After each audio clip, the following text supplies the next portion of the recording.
Okay, here we go with chapter 5 of Inside Out. And it's Sunday, the 24th of February, 2024 at the moment. So I'll think of what else I want to tell you when we get done with the chapter, and I'll go for about 10 minutes. I don't remember how long each chapter is. So I'll stop when I've had enough. Here we go, chapter 5, entitled, I Remember the 60s.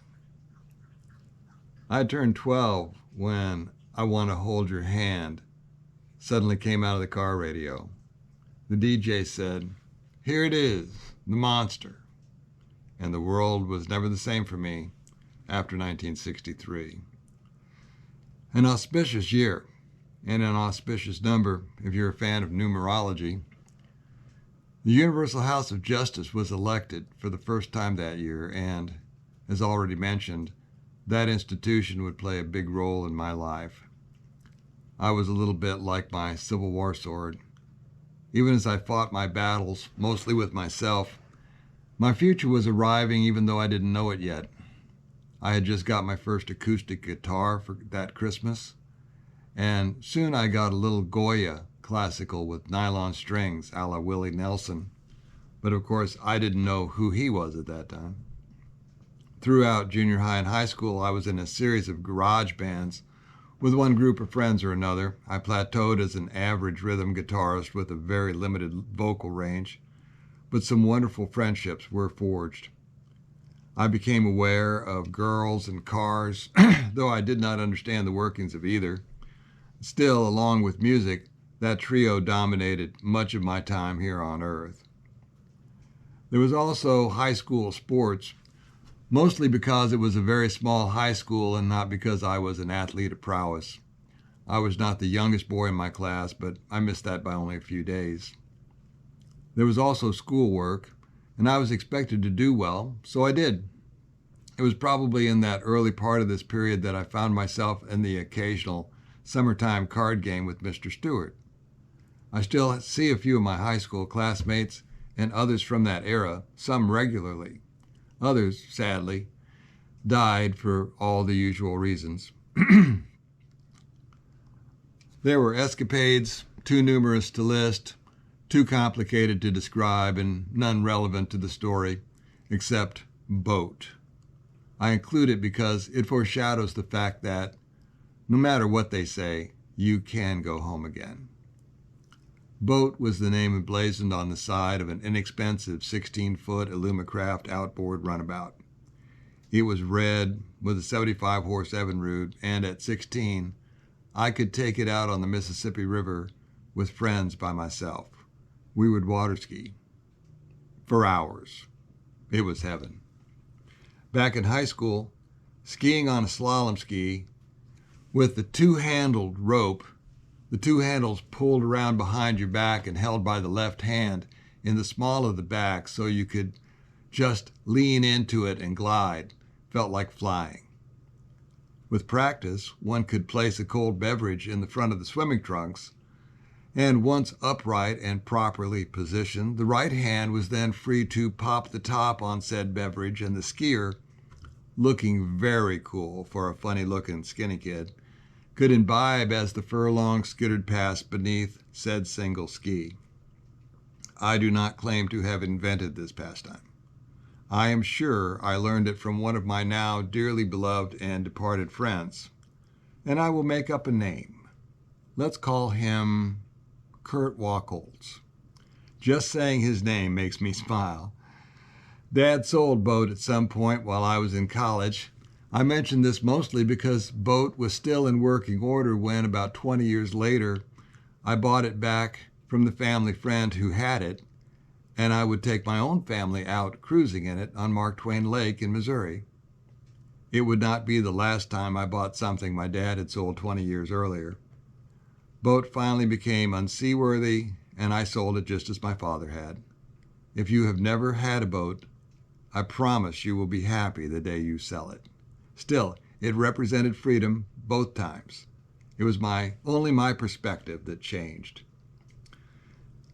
Besides Kurt, many other names from my past can make me smile, but being mentioned in a book about high strangeness may not be their greatest ambition, so I won't mention their names. Since we have been talking about the river, I should mention that during the flood of 1965, I was on the levee across from Hannibal, Missouri with my dad. He was managing the work on a section of the levee in Fall Creek Township, and he would give me a walkie-talkie and send me down the levee looking for boils on the side away from the river. A boil is where the water pressure on the riverside pushes under the levee, and it boils up like an artesian well, one that wants to drown you. The cure was to surround them with a circle of sandbags that could sometimes grow into a little water-filled tower several feet high. One kept piling the sandbags ever higher until the water pressure equalized or the boil silted itself closed. One night, while on break, I recall one of the older gentlemen who had lived on or near the river his whole life, I believe it was Mr. Johnny Kyle, began calling to the owls. He would hoot, and they began to answer back as we sat atop the levee in the dark. Some drew in very near, alighting in trees nearby, their calls getting louder. Our section of the levee didn't break that time. It would break decades later in 1993, not far from where we sat, listening to the owls with the river at flood stage when I was 13. In the summer of 1968, my parents took us on a first-class trip to the capitals of Europe. My dad had gone to Russia with the Illinois Farm Bureau on a cultural exchange a few years earlier. On that trip, he became friends with Mr. Steve Browers, their travel guide. And he sponsored Steve and his wife Tenica, both from Belgium, for U.S. citizenship. He set Steve up with his own travel business in Trenton, New Jersey, which Steve made into a success. Steve's thank you to my dad was an insider's 5-star tour of Europe. Their thank you to me was Tenica's Belgian chocolate mousse, sure to cause even atheists to invoke the name of the Creator. The European trip also included what I would later realize was a synchronistic visit to the top of the Eiffel Tower. It is a quick little story about another name that makes me smile sometimes. And since it is closely related to one of the threads of my story, I will chance it, and as with Kurt Wacholz, I will name names. The visit went like this. Small town boy, first time in Paris, the first time atop its international landmark, spies a group of pretty young ladies across the platform. He musters up the courage to say hello, and one of them, Jane Vance, was kind enough to say hello back. I asked where she was from, and she said, Wilmette, Illinois. That was it. Their chaperones whisked them away, and a few minutes later, I left also, but with a soft spot in my heart forever for Jane Vance and Wilmette, Illinois. Got to pause right here just a second. If I can. Okay, here we go. Within the past year of this writing, I met another person, a lady with the same last name from the same hometown as Jane. I relayed the story to her in the living room of the stone house. It turns out, though they are not related, they had lived across the street from each other in Wilmette, were friends, and this person had been in Paris at that same time, just not in the same place at that moment. I would remember this incident all my life, and it would play a minor supporting role in the fall of 1970, which is why I recount it here.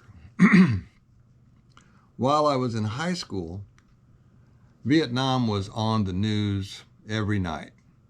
We ate dinner at a table that sits in my art studio as I write this. I can attest that witnessing the horror of war filmed by embedded news teams is, by itself, not sufficient to change anything. We all saw it as we ate our fried chicken and mashed potatoes.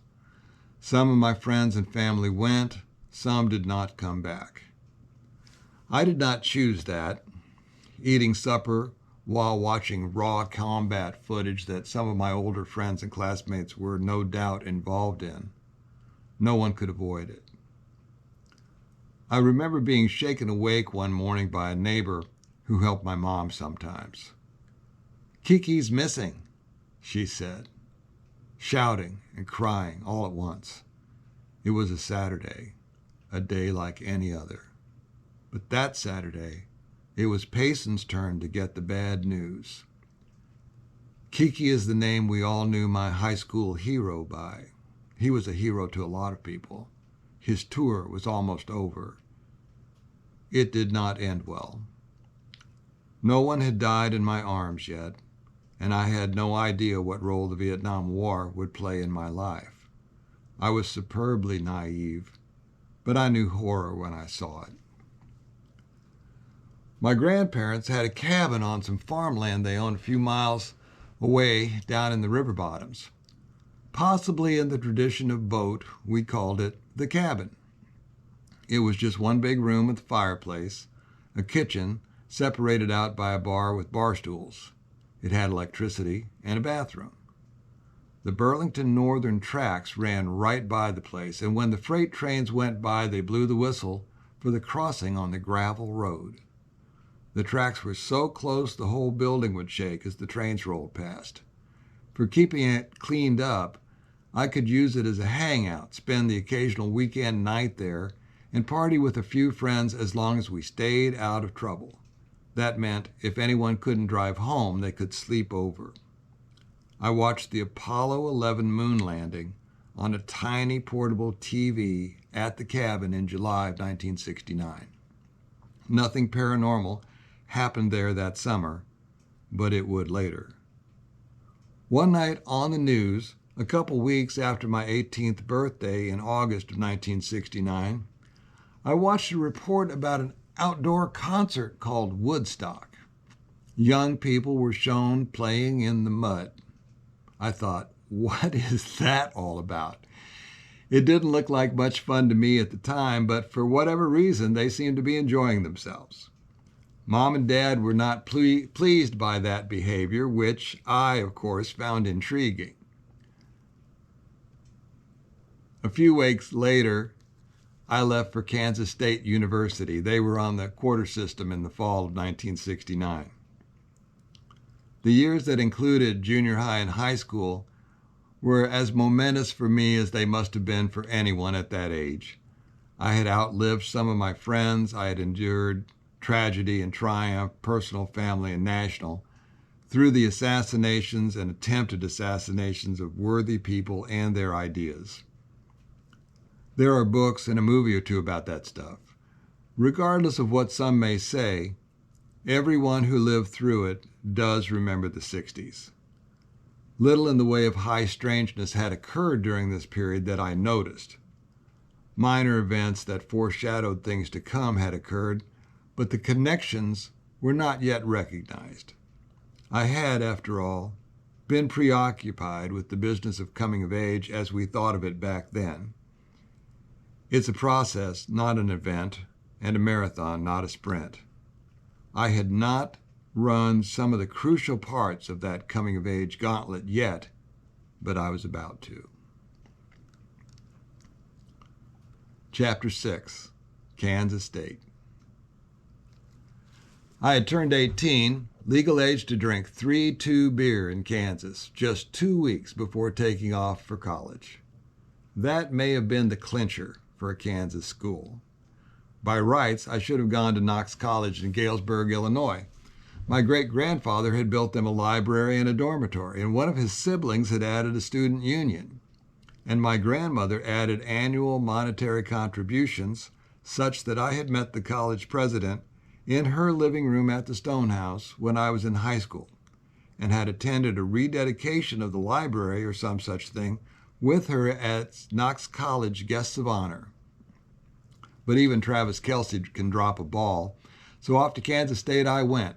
I had been rushed by a fraternity, and I had traveled to Galesburg, Illinois, the home of Knox College, to meet with Jim, one of their actives, who became the first person I knew at K-State.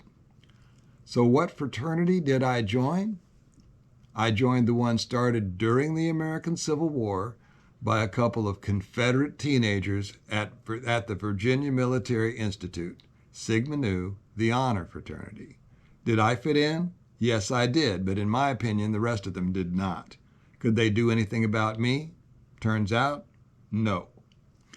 I arrived in a new 1969 Buick muscle car, a child of privilege, with a 20-gauge Browning shotgun in the trunk. My grandmother's house had obtained the gun for me.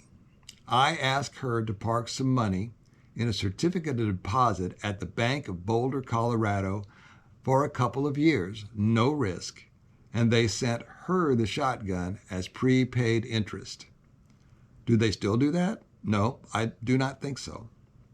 And Kansas State required me to bring the shotgun to their school because I had to supply my own firearm for my PE credit, which was trap shooting under the lights on Thursday evenings, an auspicious day of the week, as I would find out. I like college already. Also, I had good grades in high school, naive or not, so I was enrolled in the honors program of the business school and made the dean's list every quarter except the last one of my sophomore year, which will require a brief explanation when we get there. I was far enough from home to avoid parental oversight, but close enough to get home in 5 hours. Speed limits were higher then, so I was speeding by less miles per hour than you might think. 80 miles per hour was the posted limit on the Kansas Turnpike in those days. I almost got arrested for speeding one time in Topeka. The officer asked me, "Do you know how fast you were going?" And I said, "Only 75, sir, maybe 78. He told me that's what my radar showed. You must not have noticed that the speed limit changed. It isn't Turnpike anymore within the city limits. But I was honest. Still had that high school look about me, so he gave me a warning. Not for the last time the phrase, "that thou mayest be of those who are grateful," became applicable. One day, in the student union cafeteria, I chanced to meet a beautiful, vivacious Lakota girl. She was a freshman, and I asked her out for an evening that weekend. I picked her up from her dormitory, but soon realized she was sloppy drunk. I didn't know what to do, so I took her to Sigma Nu and up to my second-floor room, which I shared with an active. Several of my friends were there. She was inviting me to be romantic, shall we say, and my fraternity brothers asked if I wanted them to leave us alone. I said, "No, you are making coffee." We all had coffee together. She began to sober up. I called her roommate and took her home to her dorm, entrusting her safe and sound directly into her roommate's care, for whatever good that may have done. I was interested in girls, and she was lovely, but I saw the situation for what it was, and I did the right thing. I guess my parents didn't do that bad raising me after all. It seemed the only choice. For my part, I've been happy ever after that I didn't take advantage of that person. I remember her name, Karen, and how enchanting her smile was. She was the first Native American I had ever met. That episode began to reveal to me the downside of alcohol. My morals had been tested and I had passed, but I didn't see her again. I hope she got better. Also, let me add that, regardless of what their other faults may have been, I truly believe any of my fraternity brothers would have done the same. As for myself, I quit drinking altogether not long after that. That event is a sordid tale of excess occasioned by some veterinary students at KU after a rivalry football game in Lawrence. They had brewed their own white lightning and thrown a party. My subsequent near alcohol poisoning need not be further elucidated, but you probably get the picture. I would later learn that Baha'is do not drink alcohol at all. So for me, it would be one less change I needed to make when I finally encountered that particular unknown. Also, before going on, I should mention that if Ancestry.com can be believed, I would learn through my sister's research, done in about 2017 or 2018, that I have ancestors who, in the early 1700s, married daughters of Chief Big Thunder of the Delaware and Chief Cornstalk of the Shawnee.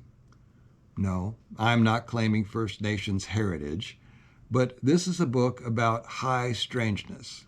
So how can I leave out an instance where my family lineage crossed paths with Chief Cornstalk, whose curse upon the perpetrators of treachery still haunts Point Pleasant, Ohio, and is associated with a well-known cryptid sighting in that area, a humanoid that flies with wings. This is about propensity and synchronicity more than blood lineage. From way back, my family had hooked up with people who must have been no strangers to the paranormal. Why should anyone be surprised at the ongoing strange occurrences in my life now? That's all I'm saying. My family genetics are adventurous, and further evidence of this was presented to me by one of my grandmother's, Seymour's relatives, Mr. Roger Wharton of Payson, Illinois. He gave me a family heirloom that hangs in my lodge to this day. Yes, we call the building the Lodge. It is a dragoon saber, one of the last handmade military swords. This one is dated 1839. There were only 2 regiments of dragoons, the 1st and 2nd, as far as I can tell. These were the men who guarded the wagon train routes into the Western Territories in the days of the mountain men. They climbed Pike's Peak back when white men were still discovering, for themselves, things that Lewis and Clark's voyage of discovery had missed. So I suggest there could be a genetic component to some of my story. But don't forget, we are all the children of survivors. Your family history must be at least as adventurous as my own because you are here too. I welcome you to the slippery slopes of discovery. A whole lot was happening really fast in those days. But what is relevant here is that hazing had been outlawed at Kansas State University, and Sigma Nu had been founded on the proposition that they would never haze their pledges. I knew that because I was elected president of my pledge class of 6 other freshmen, and we had a pledge book that described believing one way while our fraternity chapter situation was living another way. There were roughly 30 actives, some living off campus. I think the hazing lineups must have started in October around Halloween. As we approached Thanksgiving, I had had all of that turkey I cared for. I don't know exactly when I made the decision, but at some point I found myself going from office to office in Anderson Hall Administration Building looking for the right person. I think the comptroller's office, I had no idea what they did, sent me to the Dean of Men. I asked him basically what gives. He told me that the university had been unable to catch anyone in the act. I said, "You're going to catch him in the act this time." And he gave me his address and said to come to his house if I ever knew of a lineup in progress. I said, "I'll see you Thursday." As it happened, Friday night was date night, so the lineups were Thursday nights if I recall correctly. Pledges cleaned the johns and dusted and vacuumed the big living room and all shared spaces. Friday night was house cleaning, and the pledges cleaned up everything into the wee hours of Saturday morning. Anyhow, that Thursday, as I returned from shooting trap from down on Sunset Avenue, before starting up the steep drive to the frat house on the hill, I could see all the lights ablaze and hear the shouting. I drove on past. Manhattan, Kansas was not a real big town in those days, So a very few minutes later, I knocked on the dean's front door. He was having a dinner party. He said to go back, play along, and he would be there soon. I agreed. Upon my arrival, I was hustled into the fraternity house and pushed up the steps to the second floor, where the pledges were all shoved up against the wall between the in and out doors of the main bathroom. We were facing the hall and the open stairway that, on the first floor, was split into a symmetric double staircase that joined at the landing above the front door. From the landing, double-wide stairs reached the upper hall in just a few steps. The actives, being as rowdy as they wanted to be, all stood with their backs to the landing and those stairs. I was refusing to do my push-ups, and I was encouraging my fellow pledges to disobey as well. This infuriated the older men who were screaming in my face. I am sure I had spittle on my burgeoning beard and mustache, the one I have kept all these years, when, miracle of miracles, I saw a dark head of hair purposefully bobbing its way up the stairs behind my antagonists. When the Dean of Men cleared his throat on that landing, you could have heard a pin drop in Kansas City. I had been away from home and on my own for the first time in my life for all of 2 months. When deciding to take on an entire fraternity of at least 24 upperclassmen in person, I wish I had said something Captain Kirk might have said, like, "Only 24, maybe you should get some more guys." But actually, I didn't think about it at all. The numbers never occurred to me. I was like Boise State beating Oklahoma in the 2007 Fiesta Bowl. I just didn't get the memo that I couldn't do this. That one moment was worth going to Kansas State for. Right then, I learned everything I ever needed to know about myself. And so that's the end of chapter 6. I think we'll leave it there. Thanks for listening. I'll catch you again pretty soon.